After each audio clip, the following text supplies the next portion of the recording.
À Fontainebleau, nous sommes au début de la Renaissance. Ici, le climat est bien plus humide et froid qu'en Andalousie. Ce ne sont pas les meilleures conditions pour transformer les paysages marécageux en jardins de plaisance.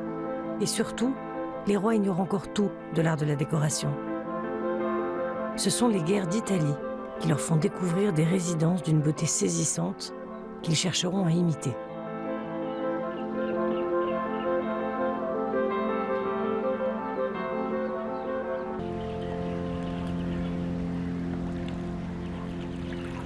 Sous François Ier, on va étendre le château en relation avec des jardins que le roi a créés. Donc ça veut dire que le développement du château, il s'est fait aussi en fonction des jardins qui sont réalisés sous l'impulsion du souverain.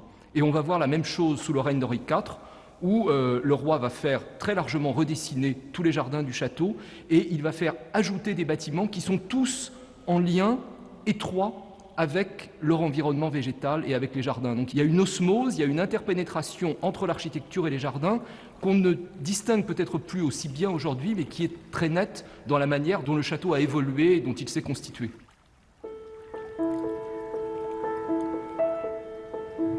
Aujourd'hui, Fontainebleau porte l'empreinte des différents monarques qui se sont succédés.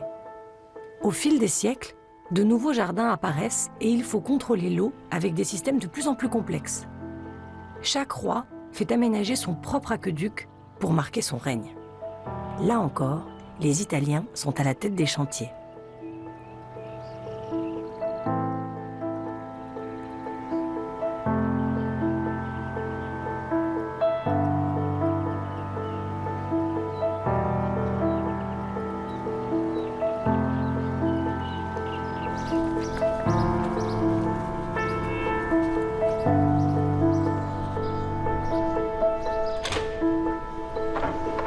Les constructions commencent avec l'aqueduc François Ier. Ensuite, Henri II fait construire un autre bras d'aqueduc. C'est Henri IV qui va effectivement faire réaliser les travaux les plus importants parce qu'il a cette idée de grand canal. Et donc, pour cela, il faut des ouvrages qui amènent un afflux d'eau plus important.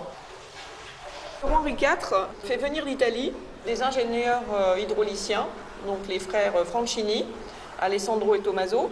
Et donc ces ingénieurs ont travaillé à l'établissement de tout ce réseau, à la fois souterrain et à la fois en aérien, avec la construction du Grand Canal, du bassin du Tibre, des grands bassins qui sont encore en activité actuellement.